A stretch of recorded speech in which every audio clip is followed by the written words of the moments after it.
한 절 말씀입니다. 저와 여러분이 앞에 있는 스크린 보시면서 합독하여 같이 읽도록 하겠습니다. 함께 읽겠습니다. 시작. 길르앗에 우거하는 자 중에 디셉 사람 엘리야가 아합에게 말하되 내가 섬기는 이스라엘의 하나님 여호와께서 살아계심을 두고 맹세하노니 내 말이 없으면 수년 동안 비도 이슬도 있지 아니하리라 하니라. 아멘. 디모데 예배 오신 여러분을 환영하고 또 축복합니다. 소리가 너무 큰가요? 괜찮나요? 괜찮습니까? 네. 우리 앞뒤 좌우에 계신 분들하고 한번 이렇게 한번 인사했으면 좋겠습니다. 참 잘 오셨습니다.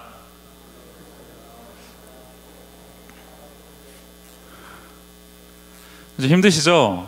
뭐 중간고사도 보고 뭐 이렇게 하느라고 힘드신 것 같은데 좀 피곤하시겠지만 이렇게 좀 기운 내셔서 허리도 좀 딱 펴시고요. 하나님 말씀 이렇게 졸지 말고 잘 들으셨으면 좋겠습니다.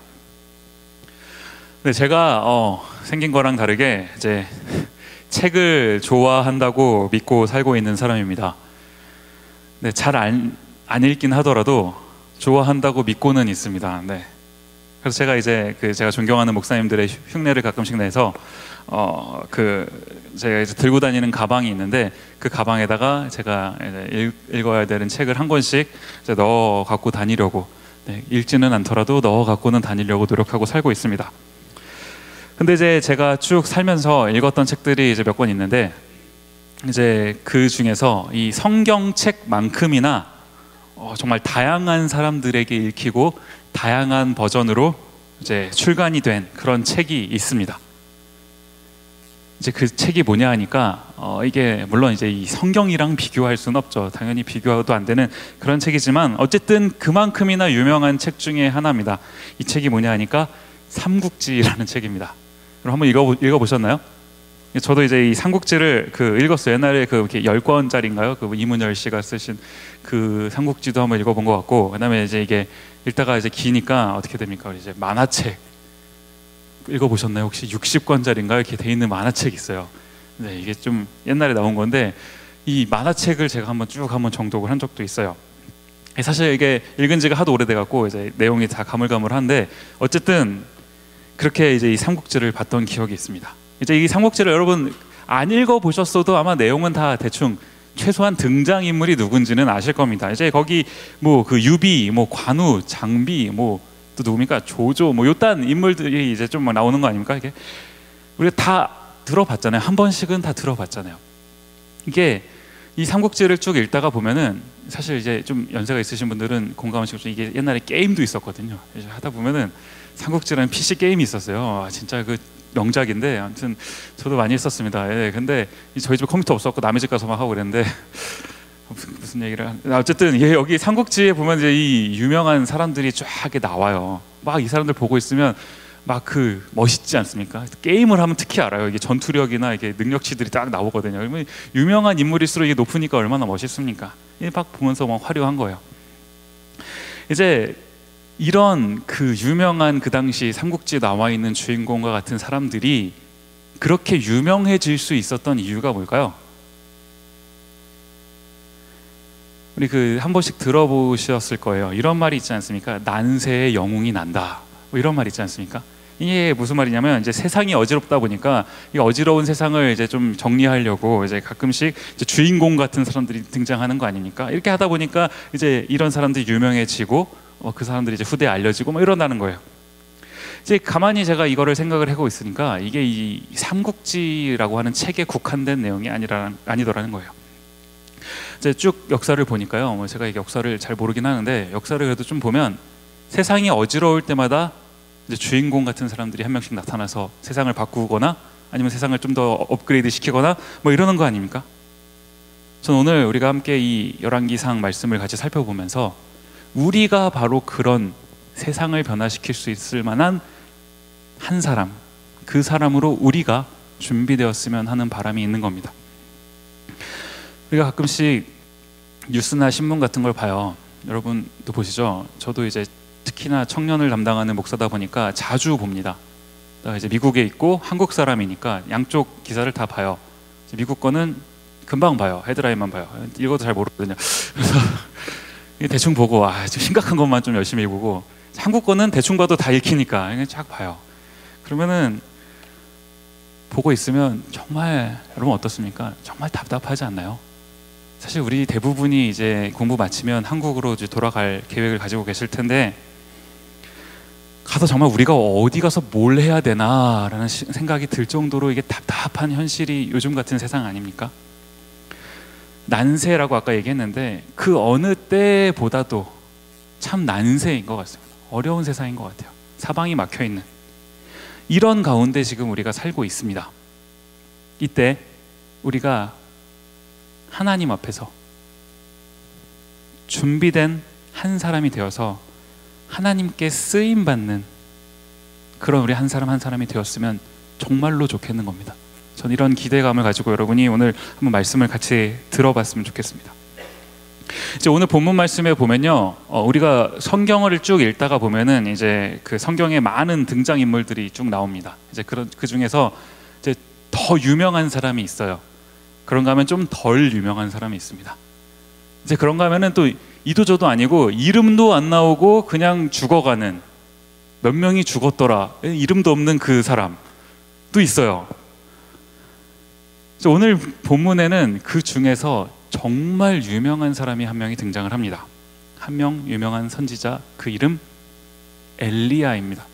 한번 여러분이 성경을 쭉 읽으셨거나 아니면 교회를 좀 다니셨으면 한 번 정도는 반드시 들어봤을 법한 그 이름입니다. 엘리야 선지자가 이제 오늘 등장을 합니다. 이 엘리야 선지자가 이 땅에 한번 이렇게 멋지게 쭉 살다가 죽지 않고 하늘로 들려 올라간 사람 아닙니까? 정말 멋있지 않나요, 여러분? 죽지 않았어요. 나중에 천국 가면 한번 물어보고 싶어요. 당신은 도대체 어떻게 왔습니까? 이렇게 뭡니까? 당신 죽었습니까? 말았습니까? 이렇게 물어보고 싶을 정도로 당신은 뭡니까? 이러고 싶은 그런 사람인데, 아무튼 이제 이 성경 전체를 쭉 놓고 보더라도 이 엘리야라는 사람은 정말 멋있는 사람 중에 한 명인 것 같습니다. 그런데 그만큼 유명하고 멋있는 이 엘리야가 살았다는 건 뭘 말하는 걸까요? 아까 전에 얘기했죠. 난세의 영웅이 난다. 그만큼 유명한 엘리야가 이 시대 가운데 있었다는 것은 지금 뭘 얘기하고 있는 겁니까? 엘리야가 살고 있던 그 시절이 그만큼 어려운 난세였다라는 것을 말해주고 있었다는 거예요. 자, 우리가 쭉 이스라엘의 역사를 쭉 살펴봤습니다. 저는 열심히 갔어요. 여러분은 얼마나 들으셨는지 모르겠는데 전 열심히 왔습니다. 여기까지 쭉 왔어요. 열왕기상까지 드디어. 이제 우리가 쭉 살펴봤던 것처럼 이스라엘이 한 나라가 되죠. 그래서 이제 1대 왕 사울 왕이 있고 2대 왕 다윗 왕이 있고 3대 왕 솔로몬까지 쭉 살펴봤습니다. 그죠? 그리고 솔로몬까지는 이제 한 나라로 쭉 살았어요. 그리고서는 솔로몬이 죽고 나서 어떻게 됩니까? 나라가 이따가 여러분 이제 성경 공부 시간에 배울 것인데, 솔로몬 이후에 이제 나라가 두 개로 쪼개집니다. 그 이유는 솔로몬 왕이 하나님의 말씀대로 똑바로 제대로 살지 못했어요. 그 아들이 그 길을 또 똑같이 쫓아갑니다. 그러니까 이제 하나님이 이 나라를 북이스라엘과 남유다 두 개의 나라로 쪼개시는 거예요. 이제 방금 말씀드린 것처럼 이 왕들이 이제 하나님 앞에서 똑바로 살지를 못합니다. 그러니까 이제 우리가 살펴봤던 것처럼 하나님께서 말씀하신 대로 잘 살았던 왕이 있고, 그게 누굽니까? 다윗이라고 하는 왕이 있어요. 하나님의 말씀대로 잘 살았던 다윗이라는 왕이 있고, 하나님의 말씀대로 잘 살지 못했던 대표적인 왕이 하나 있는데, 그 쪼개졌던 나라 중에 북이스라엘이라고 하는 나라의 첫 번째 왕이었던 여로보암이라는 왕이 있습니다. 그래서 이 이후로 이제 하나님께서 이 왕들의 그 평가를 이 두 개로 나뉘시는 거예요. 하나는 다윗의 길로 행했다, 하나는 여로보암의 길로 행했다. 이게 뭡니까? 하나는 하나님 말씀 잘 들었다, 하나는 하나님 말씀 잘 듣지 않았다. 이걸 말하는 거예요. 이제 그 문제는요, 이 북이스라엘이라는 나라에 이제 세워지는 왕들은 이게 족족 다 여로보암의 길로 행했다는 겁니다. 무슨 말이에요? 하나님 말씀을 제대로 듣지 않는 그런 삶을 살았다는 겁니다. 지금 이스라엘이 어떤 나라입니까? 어떤 민족입니까? 하나님께서 하나님의 백성 삼으시고 구원해 주신 그런 나라가 이스라엘 아닌가요? 그런데 하나님을 제대로 믿지 않고 자기네 마음대로 살았다는 거예요. 북이스라엘 왕들 모두가 다 이런 삶을 살았다는 겁니다. 그런 상황 가운데 지금 오늘 본문 엘리야 등장하는 엘리야가 이제 등장을 하는 겁니다. 그리고 한번 열왕기상 16장 29절부터 31절까지 말씀을 한번 같이 읽어보겠습니다. 지금 이제 엘리야가 등장하는 즈음에 그 상황을 성경이 어떻게 얘기하고 있는지를 말하는 겁니다. 그리고 한번 같은 목소리로 같이 읽겠습니다. 시작. 유다의 사왕 제38년에 오므리의 아들 아합이 이스라엘의 왕이 되니라. 오므리의 아들 아합이 사마리아에서 22년 동안 이스라엘을 다스리니라. 오므리의 아들 아합이 그의 이전의 모든 사람보다 여호와 보시기에 악을 더욱 행하여 느밧의 아들 여로보암의 죄를 따라 행하는 것을 오히려 가볍게 여기며 시돈 사람의 왕 엣바알의 딸 이세벨을 아내로 삼고 가서 바알을 섬겨 예배하고. 자, 이게 무슨 말입니까? 지금 북이스라엘의 아합이라고 하는 사람이 왕이 됐는데 이 아합이 당연히 여로보암의 길로 행했습니다. 하나님 말씀을 제대로 안 믿었어요. 당연히 여로보암의 길로 행했는데 보니까 그 뭐예요? 여로보암의 길로 행하는 것을 오히려 가볍게 여겼다. 이게 무슨 말입니까? 나쁜 놈인데 가장 나쁜 놈이었다, 이 말입니다. 이런 가장 나쁜 왕 아합이 북이스라엘을 다스리고 있을 그때에 하나님께서 한 사람을 예비하시는 겁니다. 오늘 본문 말씀 열왕기상 17장 1절 말씀 제가 읽겠습니다. 길르앗에 우거하는 자 중에 디셉 사람 엘리야가 아합에게 말하되 내가 섬기는 이스라엘의 하나님 여호와께서 살아계심을 두고 맹세하노니 내 말이 없으면 수년 동안 비도 이슬도 있지 아니하리라 하니라. 자, 이제 17장이 딱 시작을 되면서 한 사람이 등장을 합니다. 길르앗에 우거하는 자 디셉 사람 엘리야. 뭐라고 이제 막 표현을 합니다. 여러분 들어보셨나요? 이게 길르앗, 디셉, 여러분 들어보신 말들입니까? 여러분 아시는 동네인가요? 가보신 분 계신가? 잘 모르는 동네예요, 여러분. 확신을 갖고 대답하십시오. 여러분이 모르시면 여러분의 옆에 있는 사람도 모르는 겁니다. 다 같이 모르는 거예요. 잘 모르는 동네라는 거예요. 이 길르앗, 디셉, 우리가 잘 익숙하게 듣지 않았던 동네입니다. 다시 말하면 뭡니까? 유명하지 않은 동네라는 거예요. 그런 유명하지 않은 곳에 살고 있던 한 사람을 이런 가장 난세에 하나님께서 선택하셨다, 이 말입니다. 이게 정말 그 위로가 되는 말씀 아닙니까? 우리가 지금 어떤 생각을 하고 여러분 살고 계십니까? 미네소타에서 이제 우리 친구들은 막 선배 후배들은, 내가 아는 사람은 막 어디 막 서부로 가서 동부로 가서 그런 큰 도시 대도시에서 공부하고 막 뭔가 될 것처럼 살고 있는데 나는 도대체 이 미네소타 촌구석에서 뭐 하고 있는 건가? 저는 그런 생각 안 합니다만 여러분 혹시 그런 생각하고 살고 계십니까? 이게 여러분 잘 생각해 보셔야 되는 게 이게 미네소타가 촌구석이 아닙니다, 여러분. 여러분이 촌에 안 살아보셔서 그래요. 진짜 촌은 인도가 없어요. 일단 횡단보도는 당연히 없죠. 제가 그때 웨이드 했는데 웨이드 없어요. 그런 게 누르는 게 없어요. 횡단보도가 없는데 무슨 웨이시 어디 있습니까? 제가 그런 동네 살다 왔거든요. 거기에 비하면 이 미네소타가 얼마나 대도시인지 여러분 그 생각을 좀 바꾸셔야 됩니다. 살만한 동네예요. 그런가 하면 만에 하나 여기가 좀 진짜 대도시보다는 좀 촌이라고 가정을 해봅시다. 조금 촌이면 어떻습니까? 하나님께서 그런 유명하지 않은 곳에 살고 있는 한 사람 한 사람까지 주목하여 보시고 선택하여 사용하신다는 거예요. 이제 이런 곳에 살던 엘리야가 역사에 등장합니다. 근데 이제 한번 딱 들어오는데 하나님이 확 사용하시니까 그냥 이렇게 차근차근 단계를 밟아서 들어오는 게 아니고요. 한 번에 딱 센터로 갑니다. 역사의 전면에 딱 등장하는 거예요. 이제 당시 북이스라엘을 다스리고 있던 아합 왕, 아까 제가 말씀드렸죠. 나쁜 놈 중에 가장 나쁜 놈입니다. 이 아합 왕 바로 앞에 딱 면전에 가서 하나님의 말씀을 선포하는 겁니다. 뭐라고 선포합니까? 내가 다시 말하기 전까지는 이 땅에 비도 안 오고 심지어 이슬도 안 맺힐 거다. 아예 물이 없을 거다. 이런 말을 선포했다는 거예요. 이게 정말 악한 왕의 앞에서 딱 가서 하나님의 말씀을 멋있게 비도 안 올 것이다, 이슬도 없을 것이다 선포하는, 이게 마치 이게 마치 무슨 영화 속 한 장면 같은 그런 장면 아닙니까? 그런데 바로 이어지는 장면을 한번 보자는 겁니다. 이런 영화 속 한 장면과 같은 그런 멋진 선포를 한 직후에 있었던 일이 뭐냐는 겁니다. 열왕기상 17장 2절부터 4절까지 말씀 제가 읽겠습니다. 여호와의 말씀이 엘리야에게 임하여 이르시되 너는 여기서 떠나 동쪽으로 가서 요단 앞 그릿 시냇가에 숨고 그 시냇물을 마시라. 내가 까마귀들에게 명령하여 거기서 너를 먹이게 하리라. 아멘.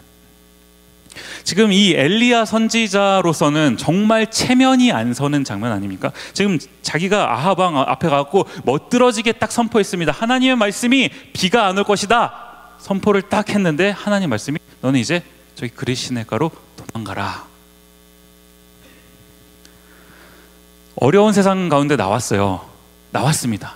기왕 부름받아서 나왔으면 내가 부러질지언정 휘어지지는 않겠다라고 선포하면서 한번 딱 붙어야 정상인데 뭡니까? 하나님 하신 말씀이 바로 이어서 너 가서 저쪽 시냇가로 가서 숨어 있어라 이런 겁니다. 그랬더니 이제 이 엘리야가 또 어떻게 합니까? 5절 말씀 이어서 보시면 그가 여호와의 말씀과 같이 하여 곧 가서 요단 앞 그릿 시냇가에 머물매. 이게 좀 엘리야가 또 참 웃기는 게요. 가란다고 또 갑니다. 그냥 가요. 이게 쓰임받는, 하나님께 쓰임받는 사람들의 한결같은 특징입니다. 하나님 말씀하시면 토를 다는 법이 없어요. 그냥 가라면 갑니다. 숨으라고 하나님이 지금 말씀하셨습니다. 엘리야에게. 숨으라고 하는 말이 우리가 얼핏 보면 실패한 인생을 나타내는 말인 것 같아요. 그런데 다른 각도에서 이 장면을 바라보면 어떻습니까? 지금 엘리야가 하나님의 말씀으로 아합 왕 앞에서 선포했던 메시지가 뭐였습니까? 뭐가 안 온다고요? 비가 안 올 것이다. 이 땅에 이제 비가 안 올 것이다. 이렇게 선포하는 거 아닙니까? 그럼 이제 지금부터 비가 안 옵니다. 이 땅에 비가 안 와요. 하나님의 말씀이 이렇게 선포됐습니다. 그러면 비가 안 오는 이 땅에서 가장 살기 좋은 곳이 어디입니까? 시냇물이 흐르는 곳 아닙니까? 우리 기준으로 보면은 도대체 내가 여기서 뭐 하고 있나 이런 생각 하는데 하나님의 기준으로는 뭐예요? 하나님이 보셨을 때는 그곳이 우리가 있기 가장 적합한 곳이라는 거예요. 그래서 하나님이 그곳에 우리를 보내셨다는 겁니다. 하나님의 말씀대로 이제 이 엘리야가 순종을 합니다. 그러니까 이 엘리야에게 이제 일들이, 기적과 같은 일들이 막 일어납니다. 열왕기상 17장 6절 말씀 한번 같이 한번 읽겠습니다. 시작. 까마귀들이 아침에도 떡과 고기를 저녁에도 떡과 고기를 가져왔고 그가 시냇물을 마셨으나. 지금 이 엘리야는 하나님께 선택받은 사람입니다. 이제 쓰임받기 위해 이제 준비되어 가는 과정이 쭉 있는 거예요. 이제 그런 가운데 지금 이제 가뭄이 시작됐습니다. 하나님 말씀대로 선포를 했더니 가뭄이 시작됐어요. 근데 자신은 지금 물이 흐르고 있는 가뭄 가운데 물이 흐르고 있는 시냇가에 숨어 있는 거고 이제 아침 저녁으로는 까마귀가 떡과 고기를 물어다 주는 지금 이런 장면입니다. 엘리야가 그릿 시냇가에 숨어서 아침 저녁으로 떡과 고기를 물어다 주는 이 까마귀를 보면서 무슨 생각을 했겠습니까? 하나님께서 지금 나를 보호하고 계신다. 이런 철저한 깨달음을 이곳 가운데서 경험한 거 아닐까요? 하나님은 자신이 선택하신 사람을 준비시키고 키우시기 위해서 까마귀 같은 것들도 동원해서 사용하십니다. 먹이십니다. 아침 저녁으로 은혜를 베풀어 주신다는 거예요. 그런데 이런 까마귀가 물어다주는 하나님의 기적과 같은 은혜를 경험하기 위해서 어떻게 해야 됩니까? 그릿 시냇가로 가야죠. 말씀에 순종해서 말씀이 가라 하는 곳으로 가야죠. 가야 은혜가 있습니다. 은혜가 있으면 가겠습니다는 순종이 아니에요. 가야 그곳에 은혜가 있는 겁니다. 이제 이런 엘리야에게 이제 이어서 충격적인 사건이 하나 발생하는 거 아닙니까? 열왕기상 17장 7절 말씀 제가 읽겠습니다. 땅에 비가 내리지 아니하므로 얼마 후에 그 시내가 마르니라. 지금 엘리야가 가뭄을 선포했죠. 비가 오지 않겠다. 얼마나 이 가뭄이 극심했는지 이제 엘리야가 숨어 있었던 이 그릿시냇가라고 하는 시냇가의 물까지도 다 말라버렸습니다. 아니 지금 이게 뭡니까 여러분? 지금 여기 그릿시냇가에 누가 오라고 그래서 왔습니까? 하나님이 가라고 그래서 갔습니다. 하나님이 가라고 그래서 말씀에 순종해서 갔는데 기껏 왔더니 처음에 조금 약간 이렇게 좀 은혜도 주세요. 막 까마귀가 막 고기도 물고 오고 은혜를 조금 몇 번 입더니 이어서 바로 시냇가가 말라버리는 거예요. 그 시내가 마르니라. 이게 뭐예요? 죽으라는 겁니까? 물이 없으면 여러분 죽습니다. 죽으라는 거잖아요. 네, 맞아요. 죽으라는 겁니다. 우리가 사실 신앙생활을 하면서 정말 많이 경험하게 되는 부분이 이런 부분인 것 같아요. 순종했습니다. 하나님 말씀 순종했어요. 정말 열심히 노력하고 살았습니다. 하나님이 주시는 은혜도 경험했습니다. 그런데 그렇게 노력하고 살았는데 어떤 때가 딱 되니까 사방이 다 막혀버리는 것 같은 그 시내가 마르니라, 죽을 것 같은 상황에 우리가 앞에 서게 된다는 거예요. 그럴 때 우리가 하나님 앞에 얘기하는 거 아닙니까? 하나님, 도대체 이게 뭡니까? 나보고 죽으라는 겁니까? 우리가 하나님 앞에 늘 하소연하는 표현이 이런 거 아닙니까? 죽으라는 거 맞습니다. 무슨 말이에요? 계속 그 자리에 있으면 죽는 겁니다. 계속 그 자리에 버티고 있으면 네가 죽는 거고, 무슨 말이에요? 다른 곳으로 가라는 겁니다. 내가 너에게 열어줄 다른 길이 있다는 거예요. 근데 뭐예요? 굳이 하나님께서 시냇물을 마르게 하신 이유가 뭡니까?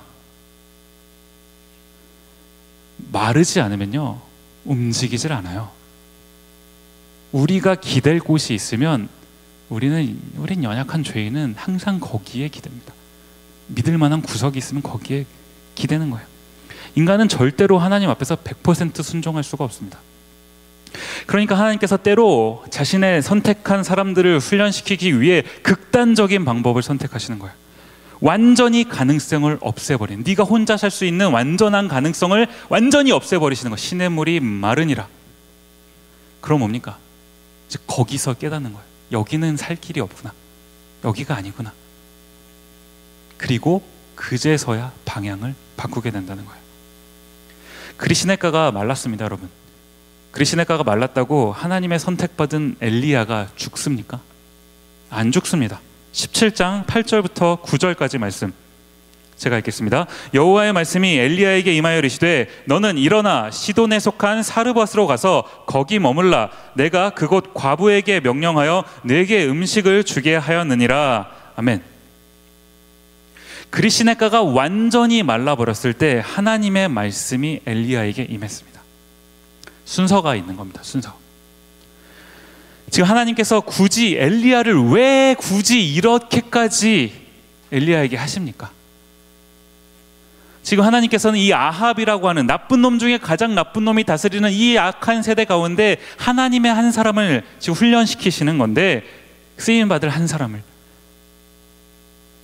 그 사람을 훈련시키시는 과정 아닙니까? 이 훈련에는 과정이 있다는 거예요. 제가 이래봬도 좀 이렇게 날라리로 다녀오긴 했지만 제가 군대를 다녀왔습니다. 다녀왔어요. 저 군필입니다. 그렇게 안 보이시나요? 저희 병장 전역했습니다. 만기 전역했습니다.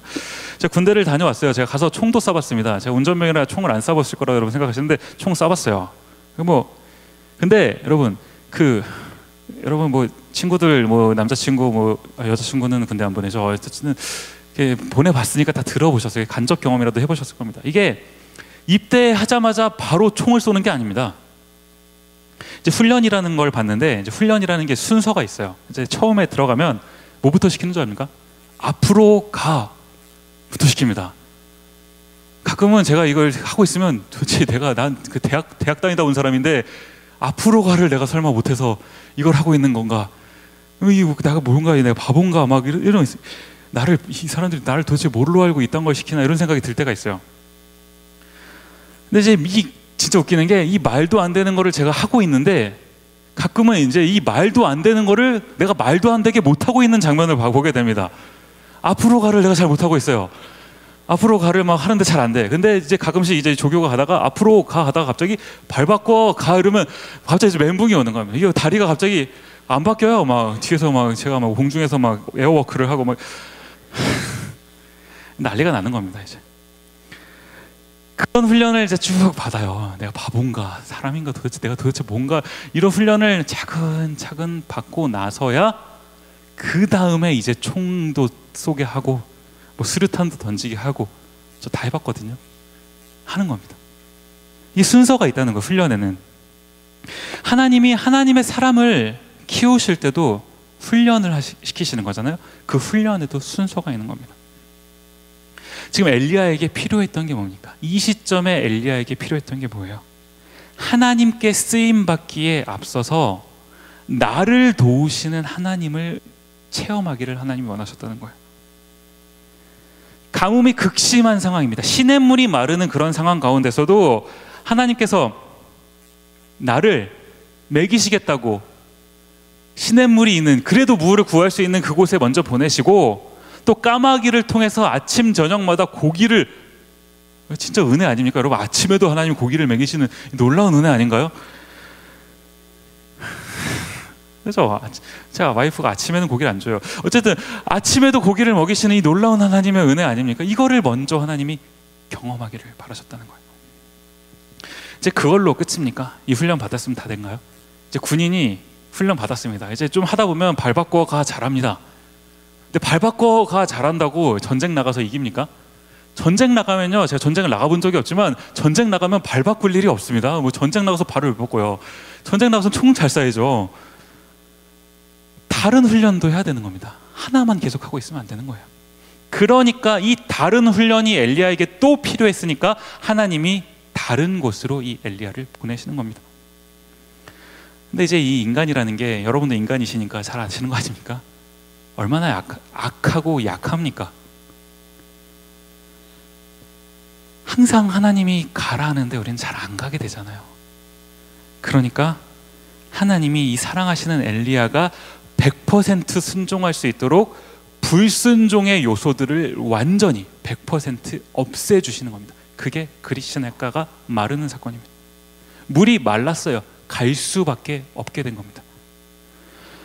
여러분, 혹시 여러분 지금 살고 계시는 상황 가운데 모든 상황이 다 막힌 분 계십니까? 어디로 가야 될지 모르겠는 상황. 하나님이 지금 여러분을 훈련시키시고 계시는 상황인데,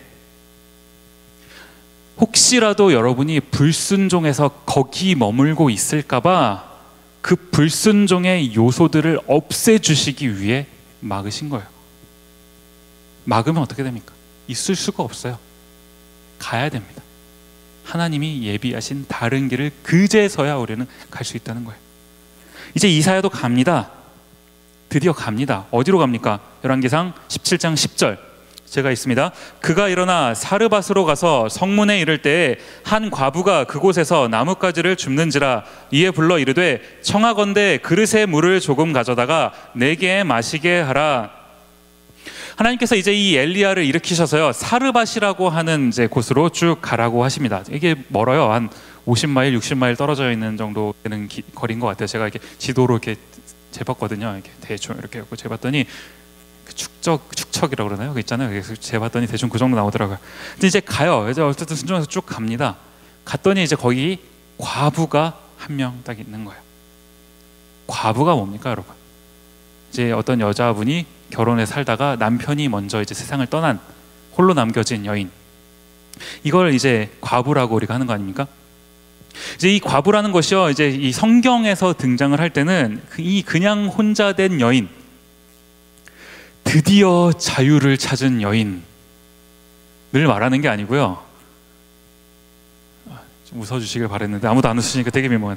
근데 어쨌든 이 과부가 그런 걸 말하는 게 아니고, 이 과부가 성경에서 등장할 때는 무슨 말이냐면 사회적으로 가장 낮은 위치에 있는 약자, 가난한 사람, 이제 이런 사람을 의미하는 표현이라는 겁니다. 이제 이 엘리야가 이런 과부를 딱 만나게 됩니다.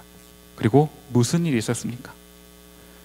우리가 이 이야기를 한번 성경을 직접 한번 읽어보면서 한번 봤으면 좋겠어요. 그 내용을 열왕기상 17장 11절부터 14절까지 제가 읽을 테니까요. 한번 눈으로 내용을 한번 잘 보시면서 따라오시기 바랍니다.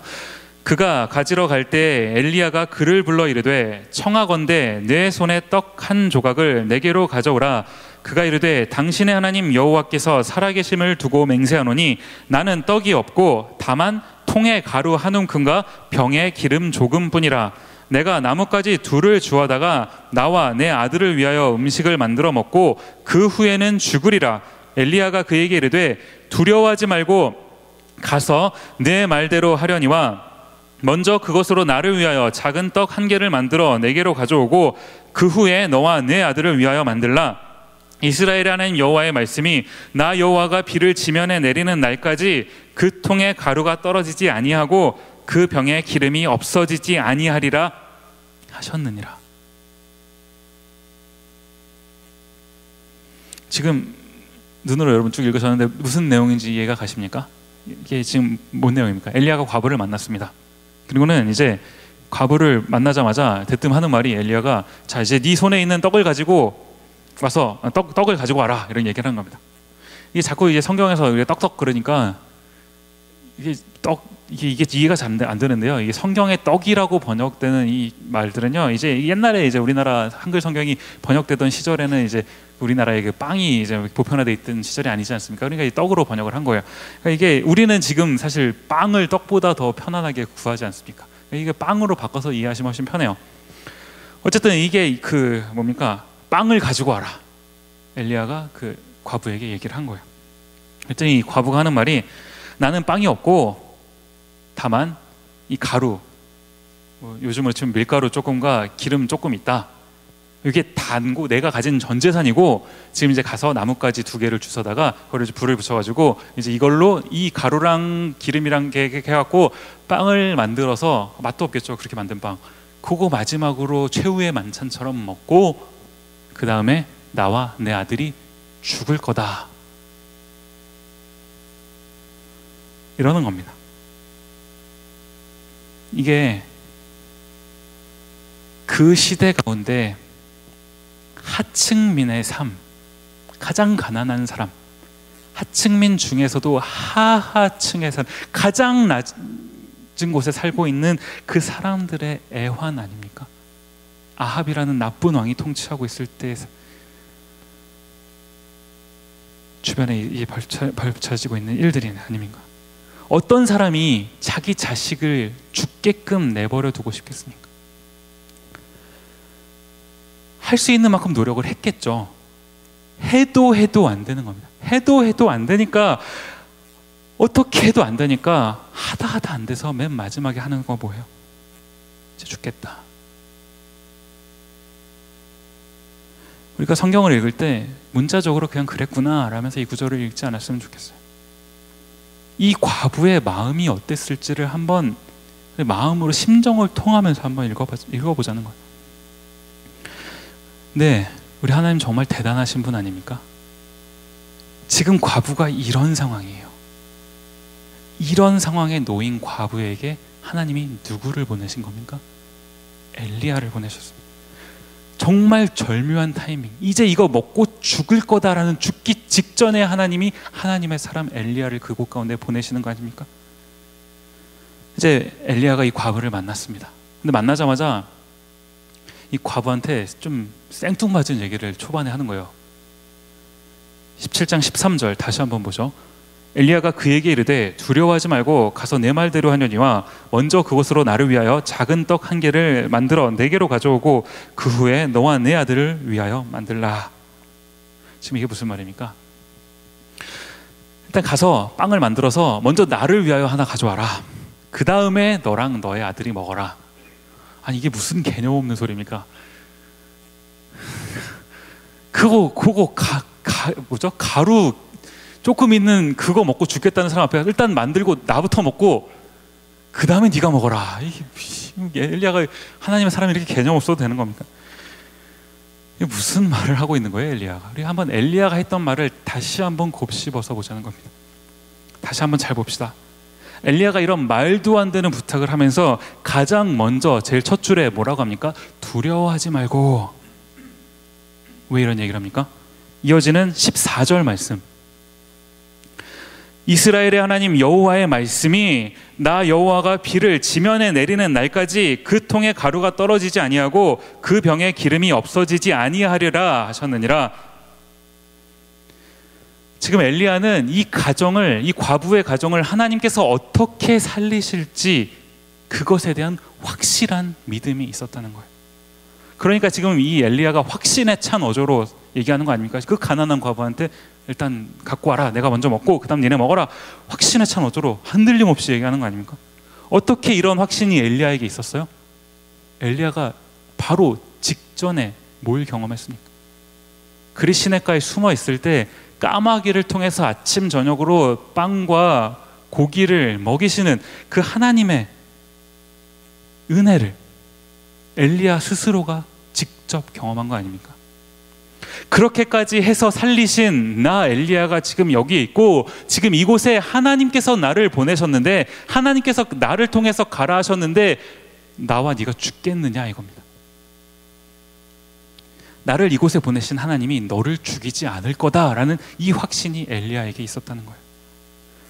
동시에 또 뭡니까? 엘리야의 이 말을 통해서 이 과부의 순종까지도 이끌어냈다는 거예요. 너무나 확신에 찬 어조로 지금 엘리야가 얘기를 합니다. 그러니까 이제 이 과부요, 방금까지 이제 죽으려고 작정을 했던 이 과부가 어떻게 행동을 합니까? 17장 15절 16절 제가 있습니다. 그가 가서 엘리야의 말대로 하였더니 그와 엘리야가 그의 식구가 여러 날 먹었으나 여호와께서 엘리야를 통하여 하신 말씀같이 통에 가루가 떨어지지 아니하고 병에 기름이 없어지지 아니하리라. 아니 하란다고 또 해요. 이 과부가 엘리야가 그러란다고 또 그렇게 합니다. 어떻게 이 과부의 행동이 바뀌었는지 알 수가 없어요. 우리는 알 수가 없습니다. 그냥 엘리야는 확신에 찬 어조로 하나님이 말씀하라고 한 것을 이 과부에게 말했을 뿐입니다. 그랬더니 이 한 사람이 바뀌더라는 거예요. 그냥 바뀌는 정도가 아니고요, 죽으려고 작정했던 이 사람이, 거의 죽음에 다다랐던 이 사람이 하나님의 은혜를 경험하고 죽지 않게 되는 이런 놀라운 기적을 경험했다는 겁니다.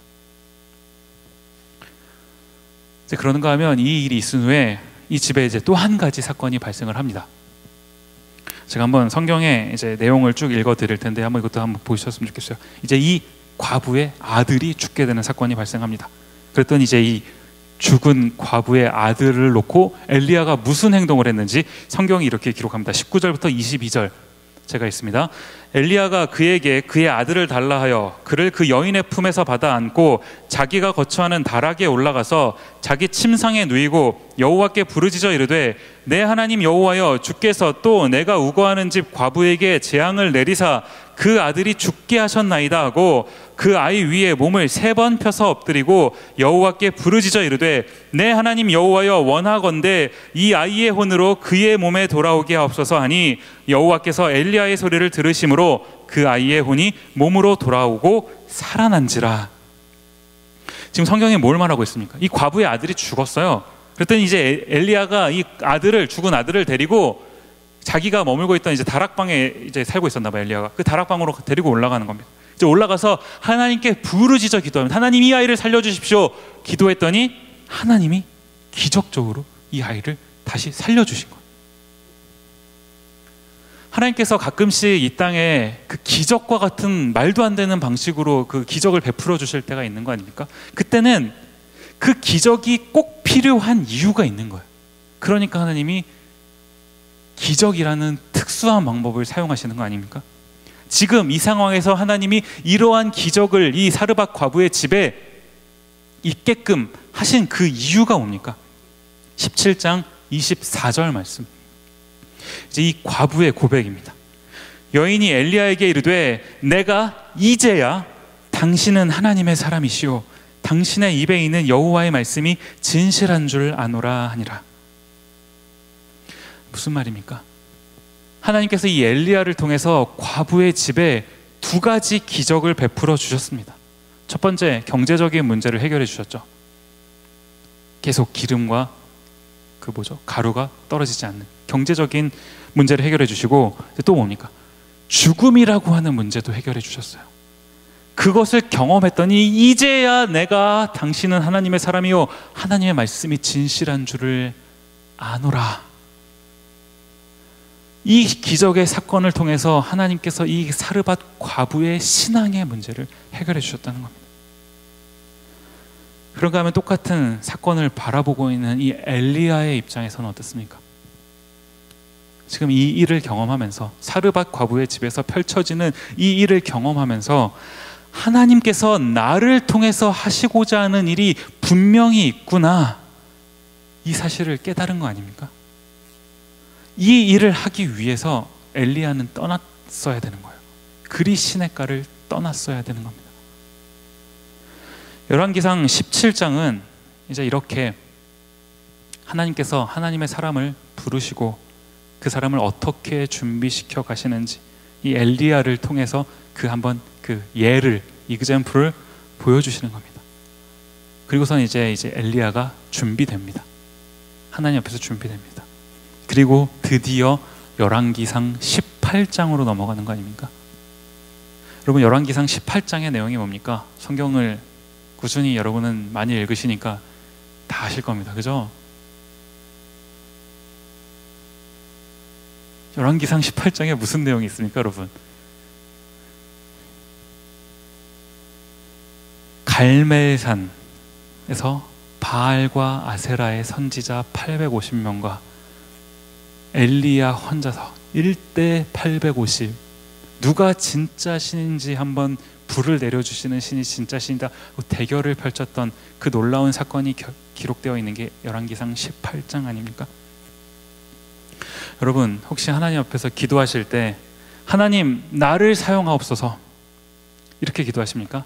한번 하나님 앞에서 한번 쓰임받고 싶어서 그렇게 기도하고 계십니까? 기왕 사는 거, 우리가 이 땅에 기왕 사는 거, 열왕기상 18장 갈멜산 상에 있었던 그 사건처럼 한번 정말 크게 한번 쓰임받고 싶은 그런 기도의 제목을 가지고 하나님께 기도하십니까? 저는 가능하다면 여러분들 모두가 다 그렇게 살았으면 좋겠습니다.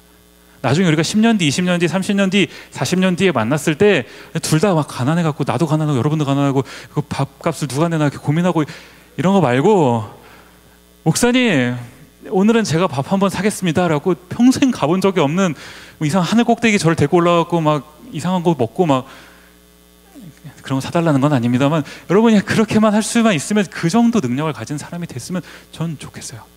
정말 저는 밥 안 사주셔도 되니까 그런 세상을 뒤흔드는 그런 사람이 되셨으면, 할 수만 있으면 저는 그런 사람이 여러분이 되셨으면 좋겠어요. 그럼 그렇게 살기를 원하십니까? 그러면 이 17장에서와 같은 준비가 필요한 거예요. 뭐예요? 먼저는 우리 자신을 채우시는 하나님을 경험해야 된다. 나 자신을 채우시는 하나님, 철저하게 경험해야 됩니다. 가뭄이 있는 곳에 나를 시냇가로 보내시고 아침 저녁으로 까마귀를 통해 나를 먹이시는 하나님, 그 하나님을 여러분이 경험하셔야 돼요. 또 뭐예요? 그런 여러분을 통해서 그 하나님의 은혜가 이웃에게까지 전해지는 그런 삶을 경험하셔야 된다는 겁니다. 여러분을 통해서 죽어가던 그 사람이 변화되는, 이제 자살하려고 인생 밑바닥에 있는 사람이 여러분을 통해서 바뀌는 이런 놀라운 일들이 있어야 된다는 거예요. 우리가 미네소타에 유학생으로 산다, 부모님 떠나서 산다는 것, 이런 연습을 하기 참 좋은 시점 아닙니까? 나를 채우시는 하나님을 경험하기 이보다 더 좋은 곳이 어디 있습니까? 내가 이 어려운 이웃 주변에 있는 친구들을 섬기기에 여기보다 좋은 데가 어디 있습니까? 참 좋은 연습의 장소 아닙니까? 하나님이 이곳에 여러분을 훈련시키고자 보내신 거예요. 단순히 하기 잘 따라고 보내신 게 아니라는 겁니다. 하나님은 이렇게 준비된 사람을 사용하십니다. 저는 오늘 설교를 이제 마무리하면서요, 이제 이렇게 준비된 엘리야, 하나님 앞에서 철저하게 준비된 엘리야가 하나님 앞에서 18장에 넘어가서 드디어 그 놀라운 일 앞에서 쓰임 받으면서 그 했던 멋진 선포의 메시지, 이것을 우리가 한번 같이 마지막으로 살펴보면서 오늘 한번 설교를 마무리하고자 해요. 저는 이 엘리야의 선포된 메시지, 이게 하나님이 여러분 한 사람 한 사람을 향해 던지시는 그 메시지가 되기를 간절히 소원합니다. 열왕기상 18장 21절 제가 읽습니다. 엘리야가 모든 백성에게 가까이 나아가 이르되 너희가 어느 때까지 둘 사이에서 머뭇머뭇하려느냐? 너희가 어느 때까지 둘 사이에서 머뭇머뭇하려느냐? 여호와가 만일 하나님이면 그를 따르고 바알이 만일 하나님이면 그를 따를지니라. 제가 우리 함께 찬양하면서 나아가기를 원합니다.